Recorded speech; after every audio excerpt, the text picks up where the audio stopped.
Hey guys, I did a video yesterday and I wanted it to be short, but maybe I'm not capable of making a short video. Well, I'm going to try again.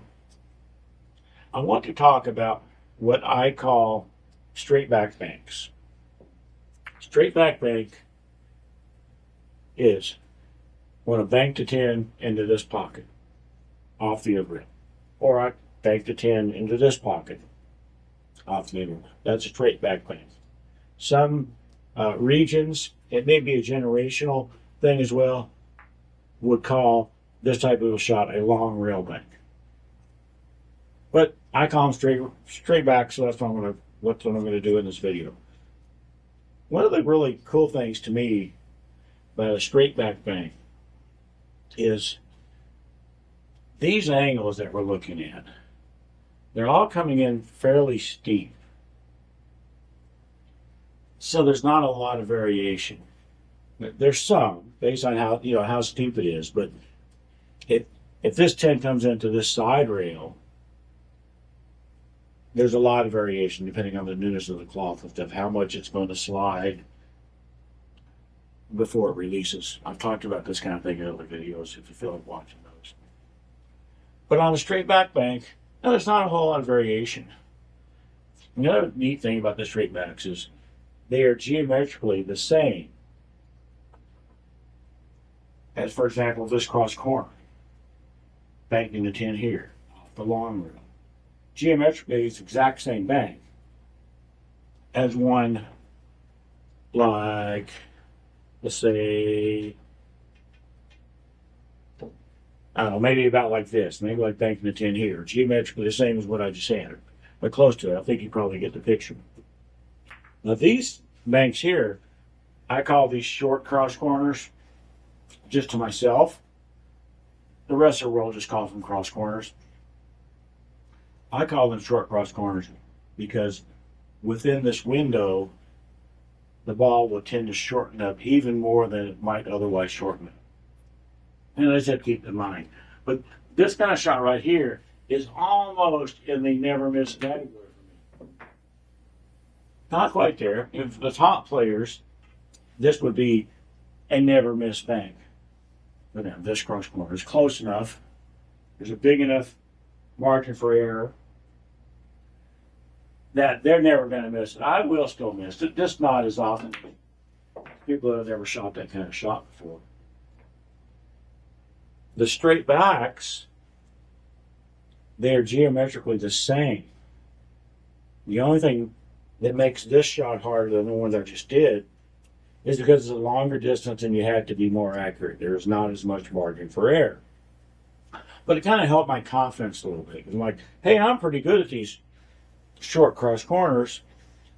There's not a whole lot of reason I couldn't be pretty good, not as good, but pretty good at the straight backs. Another thing about the straight backs is I go to Derby City every year, and I'm convinced that everybody in the place is better at straight back banks than I am. I'm talking about top players, weak players, beginners, the janitorial staff, whatever.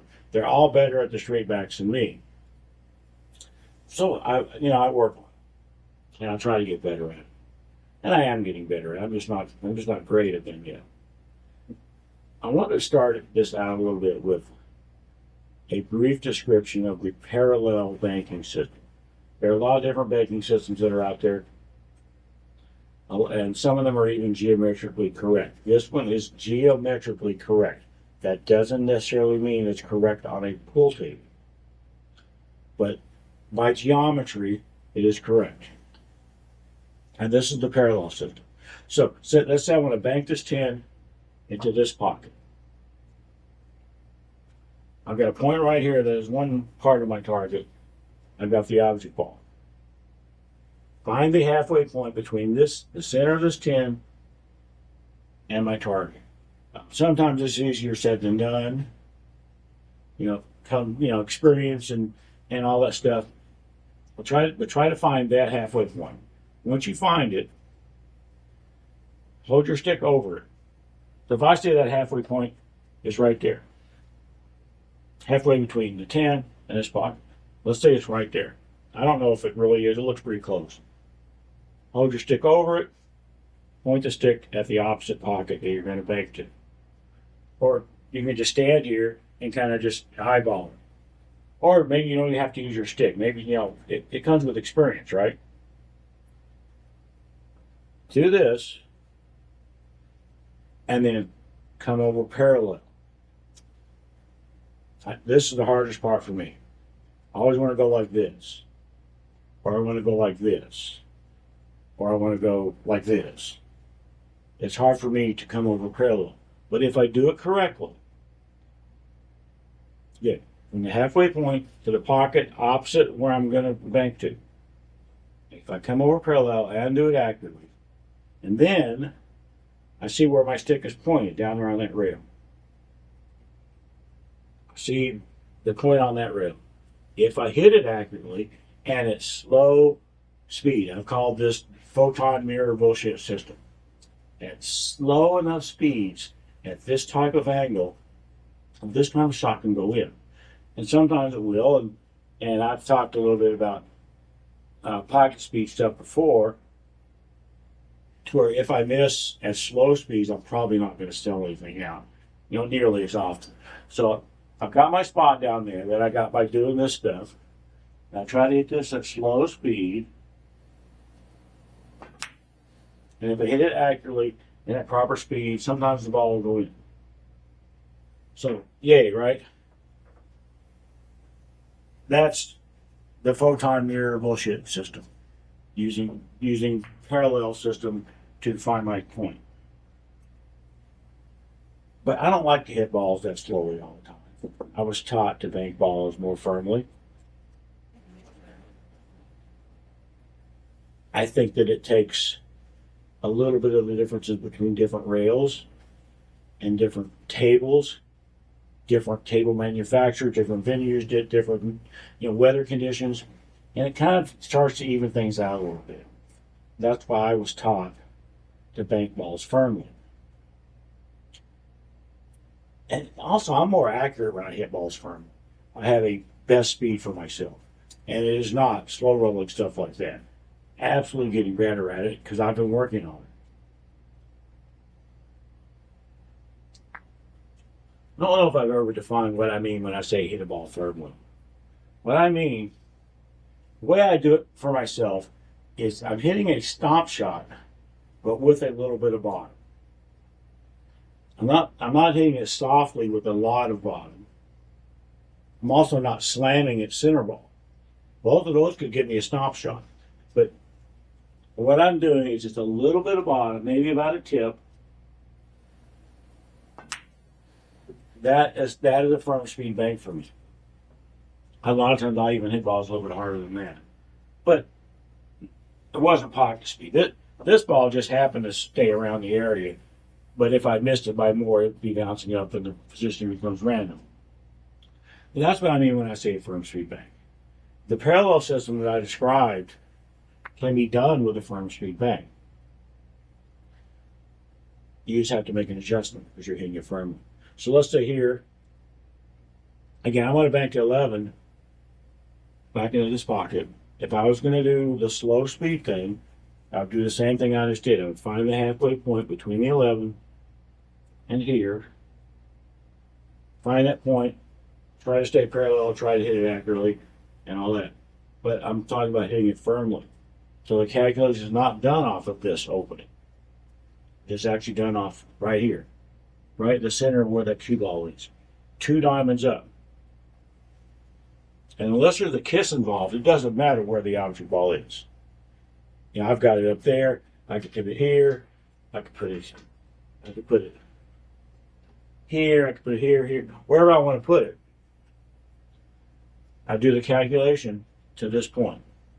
Find the midpoint between here and the center of my leather.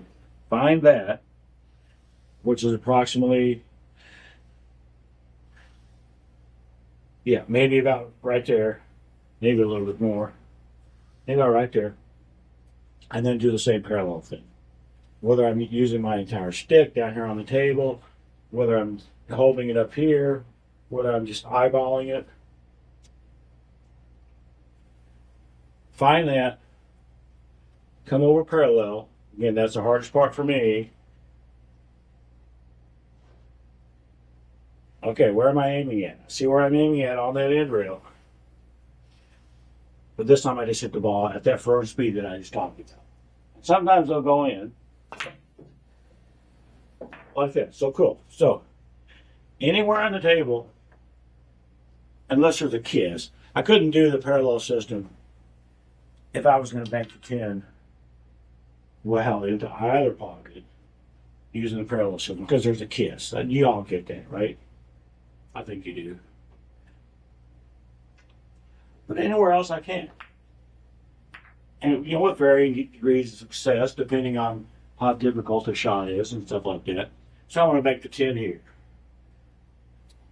I don't go 10 to this corner. I still go 10 to right there in front of that diamond. Find this halfway point. Sometimes it's easier to do than others. This is one of those times where it's kind of a pain to see. I don't think they let you bring out tape measures and shit in a tournament. If they do, I guess good luck with that. But find that point, and then just do your parallel shift over. Try and keep parallel. See what my point is. And hit it at firm speed. Hit it accurately at firm speed. And a lot of times the ball will go in. The ball won't go in every time, okay? Bank shots are not every time shots. Nick Varner once said, there's not a single bank out there that can't be missed. And he's right. There are some banks that are very high percentage, especially for the top players. But they still do and still can and do, easy for me to say, miss shots. Because bank shots are inherently difficult. It's not just about hitting things accurately. It's not just about hitting things accurately with the proper speed. There are also a lot of variables that come into play. Weather conditions, rail conditions, ball conditions, all those kind of things. And they all can have a really big effect. Side spin on a cue ball has a very big effect on bank shots. Way more than it does on a regular, more straight in shot. A very big effect. But that's the firm speed adjustment that I do on that. A few years ago, I was kind of trying to figure all this stuff out, and I figured out to use this point instead of this one by throwing a bunch of stuff in the computer and graphing and all this stuff. I'm a computer nerd, so that's what I do. I was doing all that, and I came across a couple of things that were pretty cool. And they're not relevant super often, but sometimes they are. What I found was, if an object ball, I'm going to put it on this dot just so it's easier to say. If an object ball is on the head string, I kind of call it the magic head string. I don't have to do any of this parallel stuff for firm speed banks anymore if it's on the head string. Doesn't matter if I want to make the 11 here or bank it back here. Because it's on this head string, all I have to do is take half this distance between here and here, or between here and here. Take half the distance and point straight down the table and see where that is. In this particular case, it's halfway between the center diamond and the first diamond over. That gives me the exact same point as I would have gotten if I did the whole parallel thing. It gives me the exact same point. All you have to do is make up for the fact that it's a longer distance down that and hit it accurately without any side spin. And a lot of times the ball would win. A lot of times it won't. You see what that ball did is that ball came and slid off that rail and then started picking up roll, which made it curve a little bit. One of the things you just kind of have to realize. This morning, that's what's happening on my table down here. I've got the heater plugged in to the wall, so my table is heated right now because it's 8,000 degrees below zero outside. So that's going to happen. The algae ball is going to curve a little bit more than normal. That means I just have to make a little bit of adjustment. So while I said, okay, halfway between those two diamonds, I need to go about an inch this way. And so I'll go about an inch this way and watch the 11 make a liar out of me and not curve this time. No, it still did. Still did by quite a bit. But that's the magic hedge trim line. I would like to have made both those shots, but I didn't. You know, sue me. There's another magic line, and it's the foot string line. Not quite as easy to see, but not as bad. If I've got that on the foot spot.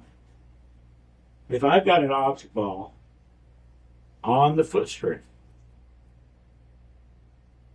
I don't take half this distance anymore and go like this. It's 3/4 distance. Again, like I said, not as easy to see, but not that bad. At least for me, I don't have a big problem seeing 3/4 distance. I can find the halfway, and then I can kind of go, okay, so halfway between those two is right here. And that's where I want to hit, down there. This kind of shot also has the added bonus of being a little bit closer. Still got to watch this 11 ball opening up on me. Maybe I can't make the 11. Did you ever think of that? But any place on this line is 3/4. I want to put it here, and I want to make the 11 here. I can find this halfway point, and then I can go, okay, that looks about halfway in here, and then that's the point I want to hit.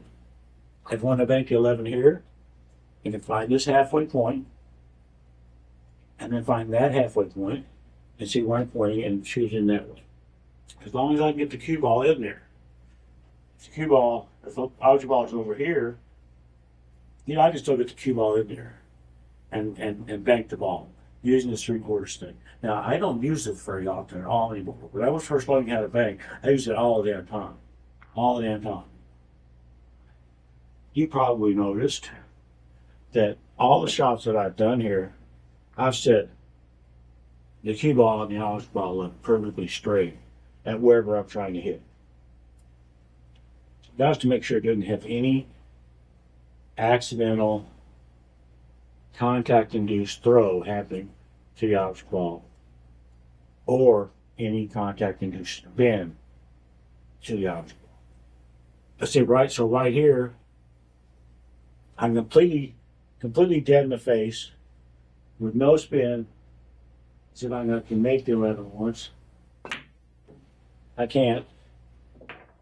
So let's switch to the 4.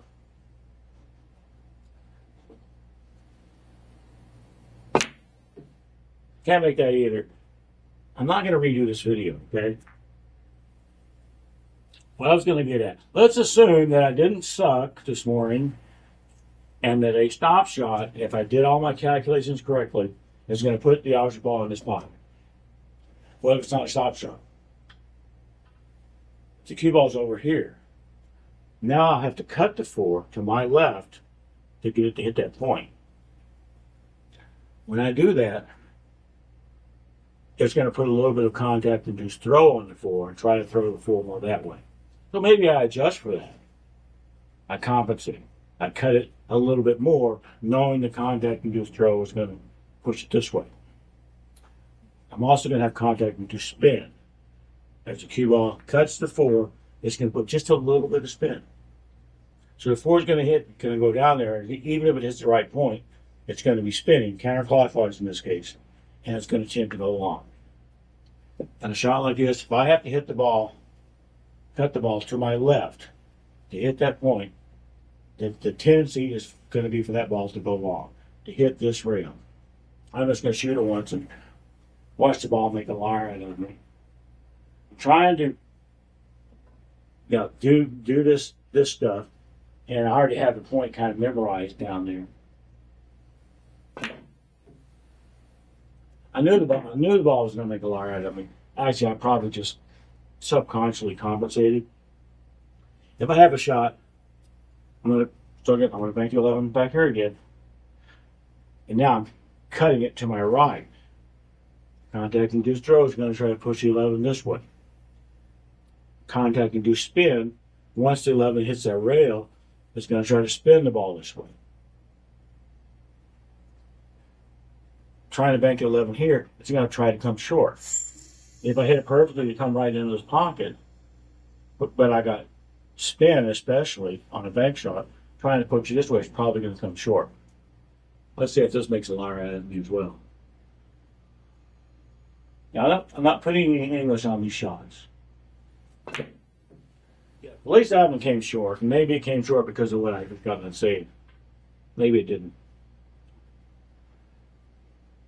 Most players, I believe, will try to counteract that contact-induced spin on bank shots. I don't. It's not a vast majority, but I think most. If I'm going to go back to my 11-ball bank here again, I'm going to put a little bit of right English on this shot. I think my subconscious is going to take care of the contact-induced throw that's trying to push it in this way. But I want to counteract that spin as well, because spin on a bank shot has a big impact. So I'll put a little bit of right English on the shot, actually bottom right for me on this shot. That's what's supposed to happen the first time. It's supposed to just come along like, whoa, you really suck, Dave. Or insert your name here. That's what happened. I'm not going to make this video again. Did I mention I made this video yesterday and it was way too long? I don't want this one to be way too long. Also, yesterday I got mad at some of my fellow YouTube creators. I don't want to do that again. So, that's what I want to talk about. I want to talk about the adjustment for the parallel banking system if you're going to hit a ball firmly.